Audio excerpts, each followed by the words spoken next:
जे लोक निवडणुका लढत आहेत त्यांना BMC सोडा, MCGM माहीत आहे का, फुल फॉर्म ते सांगू शकत नाही.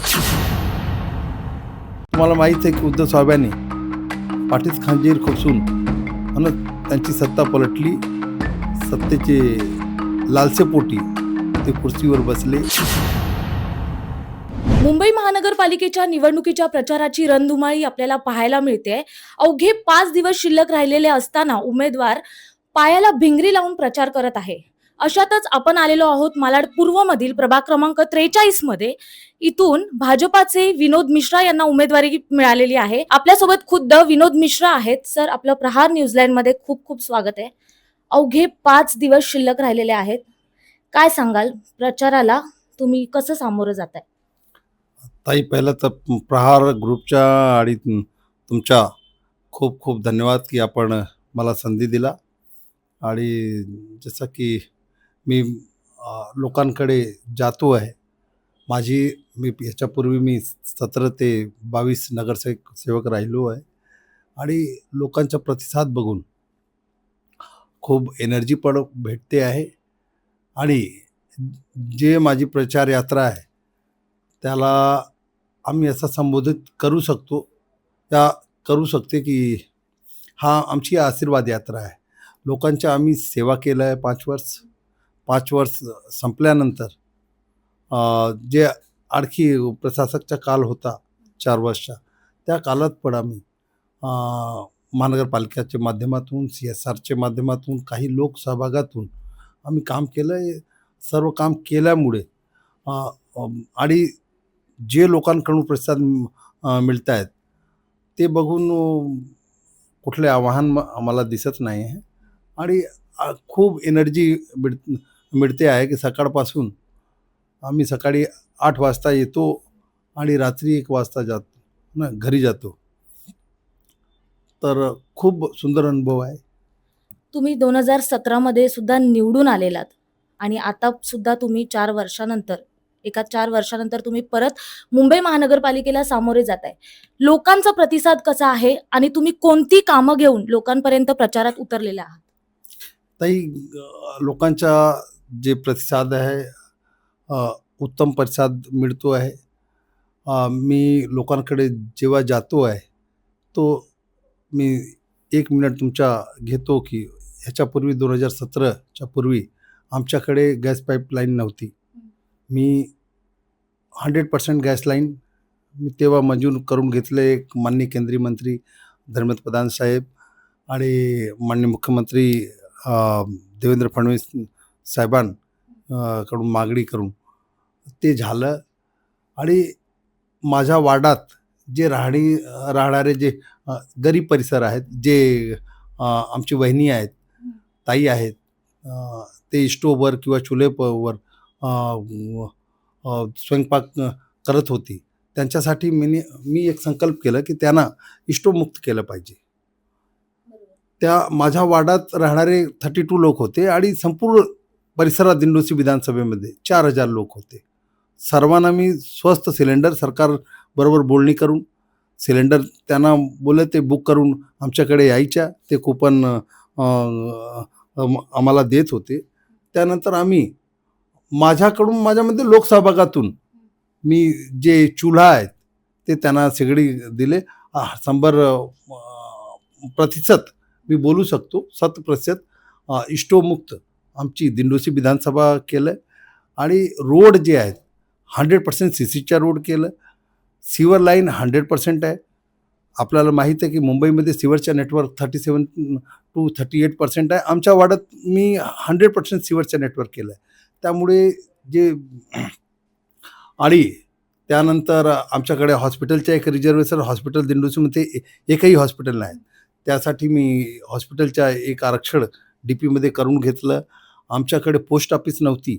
लोकांना 3-3, 4-4 किलोमीटर दूर जावं लागत होता आणि तो पोस्ट ऑफिस रेडी झालं आहे. लोकार्पण थोडं राहून गेलं आहे. निवडणुकीनंतर 16च्या नंतर ते आम्ही करून घेणार. आमच्याकडे डायलिसिस सेंटर नव्हता, डायलिसिस सेंटर केलं. मुंबई महानगरपालिकेची जे प्रशासकीय ऑफिस आहे P उत्तरची, तो मलाड वेस्टला, आणि संजय नगरपासून क्रांतीनगर हा खूप गरीब लोकांची वस्ती आहे. त्यांची अनेक समस्या आहेत. आमची ताई, आमचे भगिनी, आमचे बंधू, ज्यांना कोणाला काही काम असेल, बर्थ सर्टिफिकेट आणि महानगरपालिका रिलेटेड जे काम असेल, प्रशासकीय कार्यालयामध्ये जात असताना त्यांना खूप वेळ लागायची ट्रॅफिकची, आणि खूप पैसेही लागायचे, 100-100, 200-200 रुपये.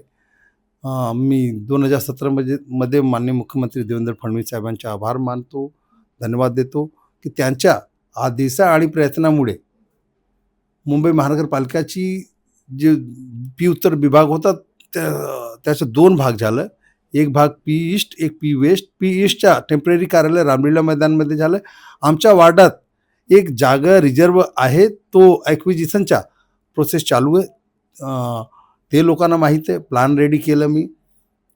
आमच्याकडे स्कूल, जे BMCची स्कूल आहे, आपल्याला माहीत आहे की जेवढे गरीब लोक आहेत ते फॅमिलीचे लोक, त्यामध्ये आपले जे भविष्य आहेत, मुलं बाळं त्याला पाठवतात. त्यांच्यासाठी उत्तम स्कूल असलं पाहिजे. त्यांच्यासाठी स्कूलमध्ये मी टेनिसची सुविधा, tennis ground, football ground, hi tech CSRच्या माध्यमातून मी हायटेक लॅब आणि लायब्ररी केला. 3 स्कूल आहेत. तिघेही स्कूल मराठी माध्यमातसुद्धा, हिंदी माध्यमातसुद्धा, इंग्लिश मिडियममधून बेस्ट केलं आहे. कोविडमध्ये पहिला मी आमच्या वार्डात जेवढी बिल्डिंग आहेत, लोकसहभागातून मी सॅनिटाईज करून घेतलं. नंतर सगळे लोक स्टार्ट केलं. तेव्हा उद्धव साहेबांच्या नेतृत्व होता, त्यांनी आदेश काढला की भाजपवाले सगळे क्रेडिट घेतात. त्यांनी एक आदेश काढला की प्रायव्हेट सॅनिटायझर नाही केलं पाहिजे. जर केलं, काही झालं तर त्याची जबाबदारी जे करणारे त्यांच्यावर असेल. म्हणून ते आम्ही थांबवलं. कोविडमध्ये खूप आम्ही लोकांची सेवा केली. आमचा कॉल सेंटर चालत होता. मी फर्स्ट प्रायव्हेट वॅक्सिनेशन कॉम्प्लेक्समध्ये ते मी करून घेतलं. जवळजवळ 1200 लोकांच्या मी पात्र करून घेतलं आहे. आमच्या समोर जे आहेत ते लोकांना पात्र करण्यासाठी पहिला ॲग्रीमेंट करायचे विकासकांबरोबर, फिर त्यांना पात्र करायची. जे अपात्र झाले ते विकासकांना भाडं देण्याची गरज नाही. आणि जेव्हा लोक अपात्र होतात त्यांच्या ऑफिसमध्ये चक्रा चालू होतात. त्यांचे खूप लोक आहेत, ते फिर त्यांच्याकडून 10 लाख, 5 लाख, 8 लाख अशी वसुली होतात. आमच्या जे भाग आहेत ताई, इकडे पठाणवाडी आहेत, कोकणी लोक जात आहेत, कोकणी पाडा आहेत, ते खूप लोक त्रस्त होते. जवळजवळ 70% प्रतिशत लोकांच्या घर पात्र केलं आहे. एवढा काम आहे, लोकांचा आशीर्वाद आहे. मला लोकांमध्ये जात असताना कुठला आव्हान वाटत नाही. प्रतिसाद खूप छान भेटतो आहे. म्हणून मी परत रिपीट करतो की एक एनर्जी भेटते. मी 10 तास लोकांमध्ये फिरत असतो. आता इथे तुमच्यासमोर म्हणजे मराठी मुद्द्यावरती ही निवडणूक जी आहे ती लढवली जाते, बरोबर? तुमच्यासमोर उभाटा आहे, शरद पवार गट आहे, मनसे आहे आणि अजितराव राणे सुद्धा आहेत, जे माजी नगरसेवक आहेत. त्यांना तुम्ही म्हणजे त्या लोकांना कसं तुम्ही आव्हान हे कराल? त्यांचं आव्हान तुम्हाला काय आहे? नाही, त्यांचे काय आव्हान नाही आहेत. मुंबईमध्ये काय आव्हान नाही आहेत. आमच्या वार्डात पण आव्हान कुठला नाही आहेत. की आमच्या वार्डाचं जर बघायला गेली तू ताई, तो काय आहेत की त्यांनी, मी नावासकट सांगू शकते 30 ते 40 नाव, की जे माझ्या वार्डात नव्हते. 73 लोक. एक रिझर्वायरची वॉल पडली होती. तुम्ही मीडियाचे लोक आहेत, मीडियाने खूप ब्रीथ केलं होतं. त्यामध्ये 73 लोक 33 लोकांची मृत्यू झाली होती. त्या लोकांना पहिला 33 पैकी 80% महाराष्ट्रीयन होते, आमचे मराठी बंधू होते. त्यांना पहिला महानगरपालिकाचा इतिहास, महानगरपालिकाकडून कंपन्सेशन, मुआवजा मी करून दिले. माननीय मुख्यमंत्री महोदय यांच्या आदेशाने मी करून दिले. ह्याच्या पूर्वी नाही झालं, नंतरही नाही झालं. आणि त्या लोकांना जे त्यामध्ये बाधित होते ते 155 लोक होते. काही लोकांना ते मानखुर्दला, माहुलला दिले. जे 73 शिल्लक होते, काही सरकार चेंज झाली, उद्धवजी साहेब आले, त्यांनी जवळजवळ 85 लोकांना माहूरला पाठवले, तडीपार केले. हायकोर्टचा आदेश आहे की 3 किलोमीटरच्या आत लोकांना बसवलं पाहिजे. हायकोर्टच्या आदेशाला न मानता कुरारचे लोकांना त्यांनी तडीपार केलं. जेव्हा देवाभाऊ आणि एकनाथ शिंदे साहेबांची सरकार आली जूनमध्ये 22मध्ये, 1 महिन्याच्या आत जे शिल्लक 73 लोक होते त्यांना मी malaडमध्ये घर दिले. ताई, मी बोलले की लोकांना हे शोषण करत होते. आमच्याकडे कोकणीपाडामध्ये आणि जानू कंपाऊंडमध्ये एक स्मशानभूमीचं आरक्षण होता. त्याबाबत जानू कंपाऊंडचे लोक विरोध करत होते. आमच्याकडे आले, मी यांना बोललो, जे माझी नगरसेवक होते आणि जे करतात त्यांची सरकार होती, सगळे लोक आले. मी त्यांना बोललो की ठीक आहे, मी नगरसेवक चेंज करण्याचा प्रयत्न करीत आहे. त्यांचे लोक यांनी लोकांना भडकवलं की आमची सरकार आहे, आम्ही करणार, हे कोण करणार आहे. मी एक पत्र लिहून दिलं, आमच्याकडे पत्र आहे की तुम्ही करा. विकास करत असताना कुठला पक्षपात आम्ही करत नाही आणि केलाही नाही पाहिजे. मुंबईचा विकास झाला पाहिजे, वाढचा विकास झाला पाहिजे. तर त्यांनी ते राहून गेलं. उबाठा असू द्या की राष्ट्रवादी असू द्या की अमनस असू द्या, यांनी कुठलाही काम केलं नाही, म्हणून यांना सवय नाही काम करायची. ते राहून गेला. DPचा पिरियड पण संपला. त्यांनी काय केलं, नंतर तो प्राईम लँड हायवे जवळ आहे. मला माहीत नाही की यांना कोणाला फायदा पोचवायची आहे, काय करायचे. तिकडचे लोक विरोध केल्यामुळे की काय, त्यांनी तो स्मशानभूमी उचलून कोकणीपाडामध्ये टाकले. कोकणीपाडामध्ये कोण राहत असतील ताई, सांग. हा ना, तिकडे विरोध होतोय. ते बोलते ना मी हटवणार आहे. कधी हटवणार, काय प्रोसेस असते, त्यांना प्रोसेस काय माहीत आहे काय. तर जे लोक निवडणुका लढतायत त्यांना BMC सोडा. MCGM माहीत आहे का, फुल फॉर्म ते सांगू शकत नाही. तर कोकणीपाडाचा विकास, जे लोक पाणी आहे ना ताई, जे लढतायत ना, ज्यांचं तुम्ही नाव घेतलं, त्यांच्या चालीत मी पाणी दिले. कोकणीपाडामध्ये पाणी दिले, सर्व CCचे रोडचे रस्ते केले. तिकडे खूप गुंडगिरी होती, सतत कंप्लेंट व्हायच्या. 10-10, 20-20%, 30%च्या व्यापार व्हायच्या, लोकांच्या घर हडपला जायच्या. हे सगळे त्यांच्या भय, डेव्हलपमेंट, हे सगळं शांत करण्याचं मी काम केलं आहे. तर सांगा, मराठी माणूस मला काय नाही वोट देणार. आज सगळे आहेत, मराठी, उत्तर भारती, दक्षिण भारती, गुजराती, मी तर बोलतो सर्व भारतीय माझ्यासोबत आहे. आणि मुंबईसाठी यांनी काय केलं, आज 25,000 मराठी माणूस मुंबईपासून लांब गेला आहे. ह्यांच्या कर्मामुळे तडीपार झाला आहे. शिवडी बघा, लालबाग बघा, नायगाव बघा, हे जे भाग आहेत, दादर आहेत, जे महानगरपालिकाची स्टेटची लँड आहेत, वेल्टीची लँड आहेत, त्यांना रिडेव्हलपमेंटच्या नावाखाली त्यांनी ट्रान्झिट कॅम्पमध्ये फेकला गेला आहे. तो ट्रान्झिट कॅम्पची अवस्था कशी आहे, 20-20 वर्षापासून तो बाहेर आहे. ते विकासक कोण आहेत, सत्ता कोणाची होती, त्यांनी काही केलं नाही. मी जेव्हा आणि एक बघा की जे बेरोजगार इंजिनियर असतात, जे फर्स्ट टाइम, त्यांच्यासाठी एक तरतूद होती की मुंबई महानगरपालिकेने 10% कॉन्ट्रॅक्ट निधीमध्ये दिलं पाहिजे. आम्हाला निधी भेटतात. ते सर्क्युलर कोणी रद्द केलं. आदरणीय तेव्हाचे मुख्यमंत्री उद्धव ठाकरे साहेबांनी सब इंजिनियरची भरतीसाठी 10,000 रुपये मागत होते. मी प्रमोशनसाठी. प्रमोशन म्हणजे ह्यांच्या काय, सर्व केसमध्ये कुठलाही टेंडर असू द्या, कुठलाही प्रमोशन असू द्या, कुठलाही काम असू द्या, जिथे पैसा आला, लक्ष्मी आली की माझ्या काय. ह्यांनी काय केलं मराठी माणसासाठी. आणि मी यासाठी, मी सगळं बोलतो, यासाठी मी लढा दिली आहे. मी मलाड सहकारी बँकेचे अध्यक्ष आहे. त्या बँकेचे फाउंडर माझे वडील आहेत. माझे वडील 1946 पासून महाराष्ट्रात आहेत. इमर्जन्सी जेव्हा इंदिरा गांधींनी लावले तेव्हा ते 18 महिने लोकशाहीसाठी जेलमध्ये होते. तर मला मराठी माणूस का ना वोट देणार? फक्त सरनेममुळे की मी मित्र आहेत. ताई, मुंबई पालिकेमध्ये जेव्हा एकच मराठी माणूस आला होता आश्रय योजनामध्ये, त्याला 1800 कोटीचा त्याचा कॉन्ट्रॅक्ट होता.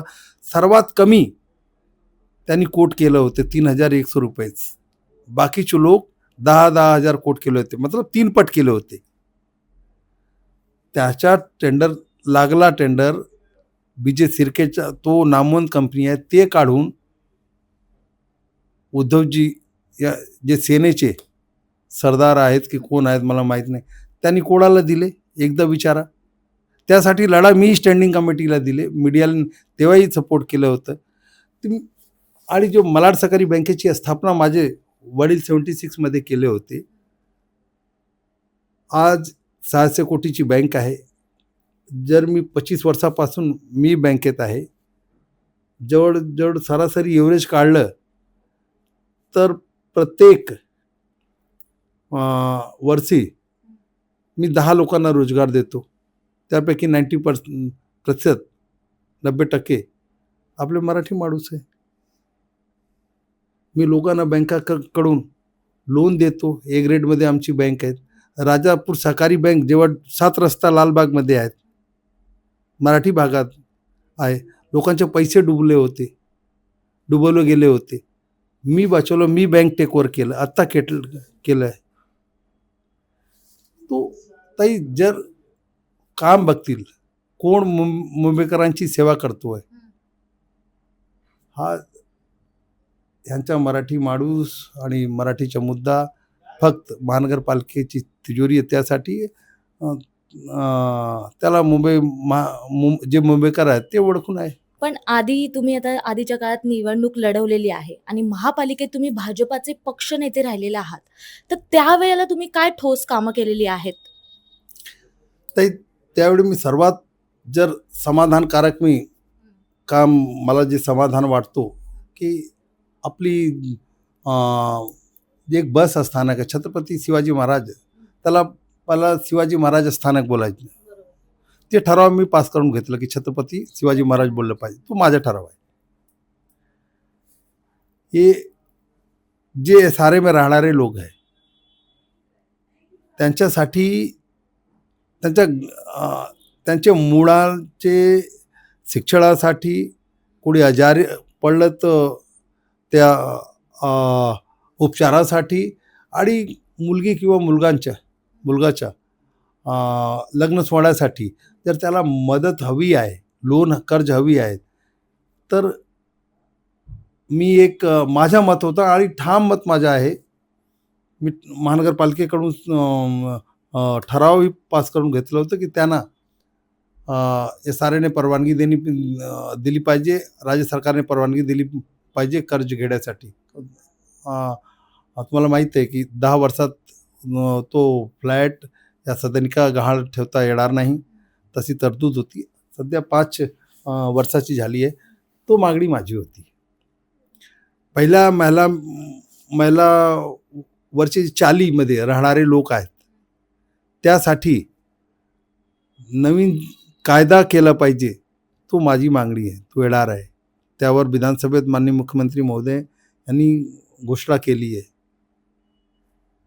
आणि जेव्हा कोविडमध्ये हे लोक लुटत होते अलिबाबाचे 40 चोर, तेव्हा ह्यांचा पाप बघा की पहिला यांनी जम्बो कोविड सेंटर नेस्कोपासून त्यांनी जे मेन कॉन्ट्रॅक्टर होते त्यांच्याकडून काढून कोणाला दिले, एक बिल्डरला दिले.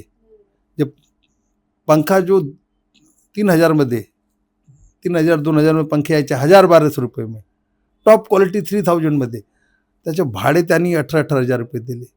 पाणीची बॉटल जे 12 रुपयाचे मध्ये मिळते दुकानमध्ये, त्यासाठी त्यांनी 25 रुपये मोजले. खूप त्यामध्ये भ्रष्टाचार केला. ते मी काढलं, इन्क्वायरी लावलं. ज फिर कुठलाही जम्बो सेंटर असू द्या, मुंबईचे, वर्लीचा असू द्या की BKCचा जो मुलुंडचा सर्व त्या कोविड काळाचे पी-पी किट असू द्या, खिचडी घोटाळा असू द्या, फिर चुहा मारण्यामध्ये यांनी 5 कोटीचा घोटाळा केला. हे लोक आपला पेंग्विन आहे ना, त्यांच्या नावावर हे खात होते. मी 300 कोटीचा टेंडर ह्याच्यात कॅन्सल केलं आहे, करायला लावलं आहे की आपला जिजामाता जिजामाता उद्यानमध्ये. आणि हे आपले चेअर होते ना, ट्रेंच, त्याला मराठीमध्ये आपण चेअर म्हणतो, त्याचा जवळजवळ 1800 कोटीचा घोटाळा होता. ते मी कॅन्सल करायला लावले. जर मी एकूण बोललो आश्रय योजनापासून, तर मुंबईकरांच्या मी 5400 कोटी वाचवले आहेत. आणि जेवढी इन्क्वायरी आहे, ईडीमध्ये कंप्लेंट असू द्या की हे खूप लुटत होते, तेव्हा ह्यांना थांबवणं कुठे तरी आणि कोणालाही गरजेचा होता. मी एक मुंबईकर म्हणून, मुंबई महानगरपालिकेचा नगरसेवक म्हणून माझी जबाबदारी होती. आणि माझ्या पाठी माझे पक्ष आणि माझे नेते माननीय देवेंद्र फडणवीस साहेब उभे होते, त्यांची प्रेरणा होती. मी 5400 कोटीचे टेंडर कॅन्सल लावले. सर्व इन्क्वायरी जे चालू आहे, 95% माझा लेटर आहे, माझी तक्रार आहे. काही लोक जेलमध्ये गेले आहेत, काही लोकांवर इन्क्वायरी चालू आहेत, आणखी पुढेही लोक जाणार आहेत. जे मुंबईकरांचे ज्यांनी पैसे खाल्ले ना, ते मी त्यांचे पोटातून बाहेर काढू. तर हे माझ्या काही जे मी 2 वर्षाच्या माझा कार्यकाल होता, त्यामध्ये मी संक्षिप्तमध्ये मी सांगितलं. बाकी आणखी खूप केलं आहे आम्ही. ते मी नंतर कधी सांगेन तुम्हाला.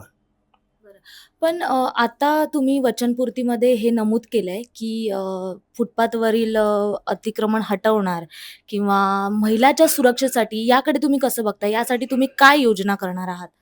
ताई, मुंबईमध्ये मी धन्यवाद देतो. महिलांची सुरक्षेसाठी सर्वात जास्त सुरक्षेची गरज जर कोणाला असते, जर आहेत, तर महिला आहेत आणि लहान मुलं आहेत, सीनियर सिटिझन आहेत. त्यांच्या जे फुटपाथ जे आहेत, CCTV फुटपाथ यांनी पहिल्या विकून खाल्लेत. आज बघा तुम्ही, कुठेही फुटपाथ नाही आहे, तर फुटपाथवर एन्क्रोचमेंट झालं आहे. कधी हे लोकांसाठी फुटपाथ देणार आहेत मला माहीत नाही. हे तर देऊ शकले नाहीत. मुंबईसाठी माननीय मुख्यमंत्री देवेंद्र फडणवीस साहेबांनी आपल्या कार्यकालात, पहिल्या कार्यकालात त्यांनी 5,500 कॅमेऱ्यांचा एक नेटवर्क, CCTVचा नेटवर्क त्यांनी उभा केला होता. दुसरं त्यांनी टेंडर केलं हो ना, टेंडर झाला होता. आणि तुम्हाला माहीत आहे की उद्धव साहेबांनी पाठीत खंजीर खुपसून हो ना, त्यांची सत्ता पलटली. सत्तेचे लालसेपोटी ते खुर्चीवर बसले. ते CCTV सेकंड फेजचा काम रखडला होता. मी मुंबई महानगरपालिकेचा नेता झाल्यानंतर ते मी मंजूर करून घेतले. तो काम चालू आहे. आता 3rd फेजचा पण काम चालू होणार आहे. माननीय मुख्यमंत्री देवेंद्र फडणवीस साहेबांचे आदेशाने, त्यांच्या पुढाकाराने, त्यांचे विजनाने ते काम चालू होतोय. ते माझ्या वार्डात मी CCTVच्या जवळ नेटवर्क इस्टॅब्लिश केलं आहे. जिथे सेन्सिटिव्ह एरिया आहेत, टॉयलेट आहेत, गार्डन आहेत, आणि जिथे लाईट नाही आहेत, तिथे लाईट लावले आहेत. फुटपाथ साठी मी आमच्याकडे 44 फक्त वेंडर आहेत, त्या आयडेंटिफाईड झाले आहेत. वेंडर पॉलिसी आली की त्यांना कुठे बसवायचे ते लोकेट झाले आहेत. आणि सर्व वेंडर एकदा हा ना, तिथे इस्टॅब्लिश झाले की त्यांच्यावर कारवाई करता येणार आणि फुटपाथही फ्री होणार आहे. आणि लोकांसाठी रहदारांसाठी नीट मार्ग, नीट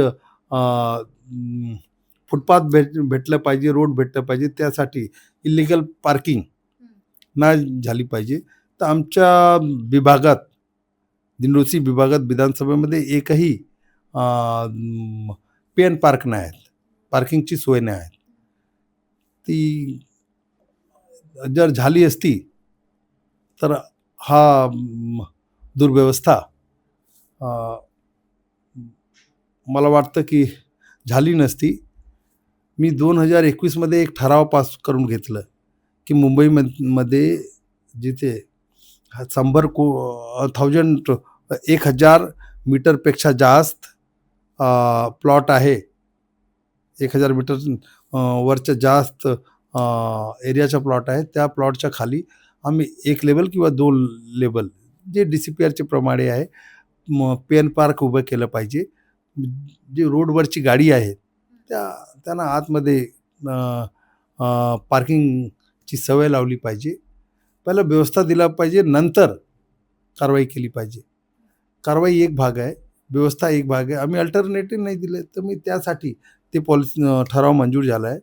नवीन बॉडी आल्यानंतर मी आपला वाडासाठी मी पार्किंग लॉट उभे करू आणि इलिगल पार्किंगसाठी नो पार्किंगचा बोर्ड ऑलरेडी मी करून घेतलं आणि कारवाई आणि व्यवस्था, अल्टरनेट व्यवस्था दोघे सोबत करू. हाच आहे.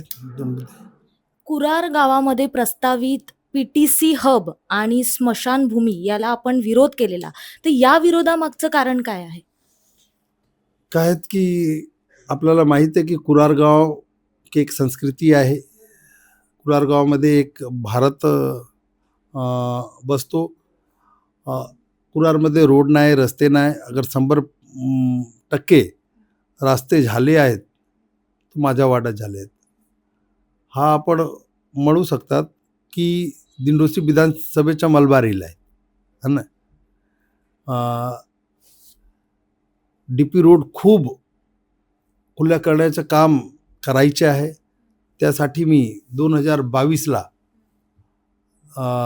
IIT मुंबईला कन्सल्टंट अपॉइंट करून स्पेशल सँक्शन घेऊन, मी नगरसेवक नव्हतो, मी आयुक्त साहेबां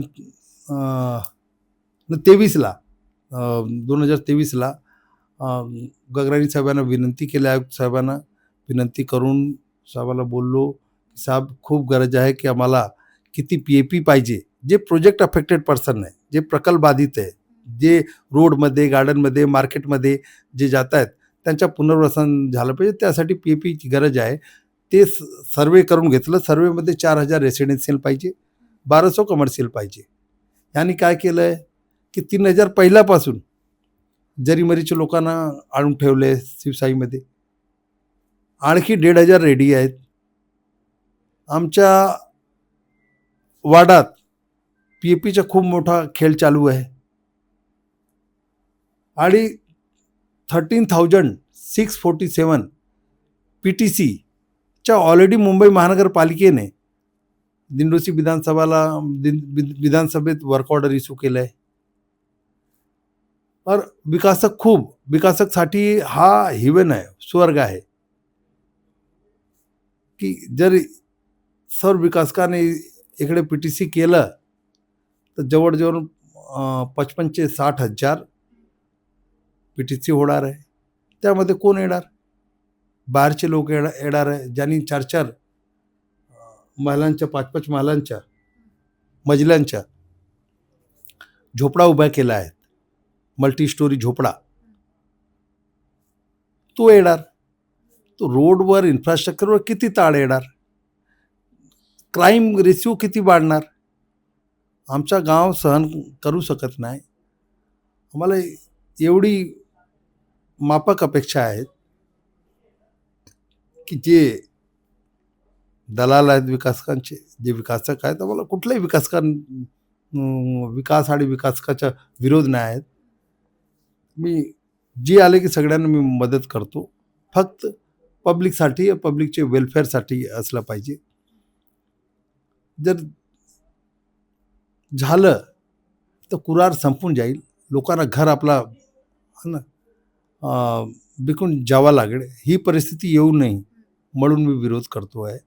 माझा विरोध नाही आहेत, आम नागरिकांचा विरोध आहेत. तुम्हाला माहीत आहे की मुलुंडमध्ये तसंच झालं होतं.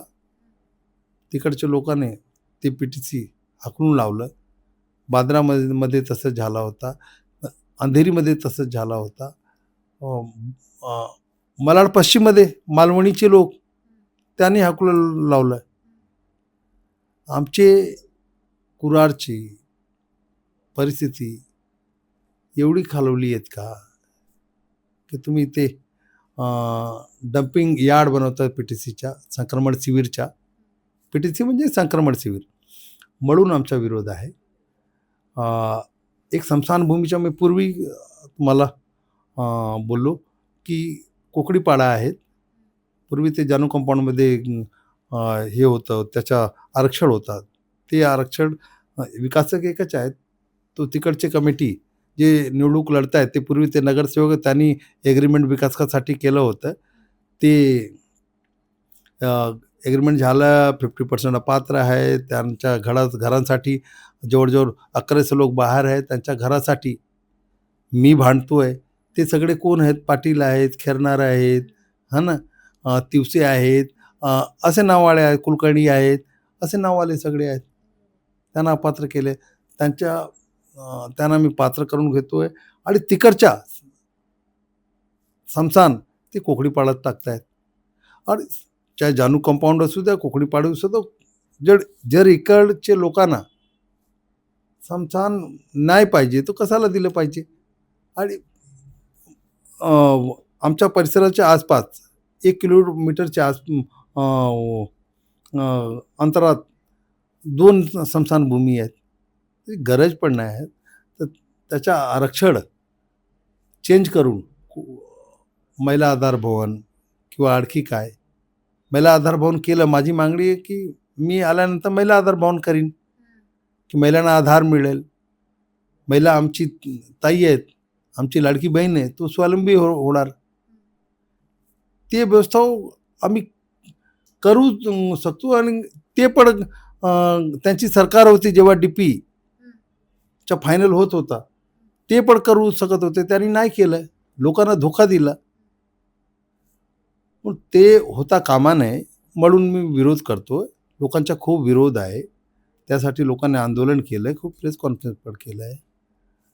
तर माझी पण अपेक्षा आपल्याकडून आहे की हा मुद्दा लावून धरला पाहिजे.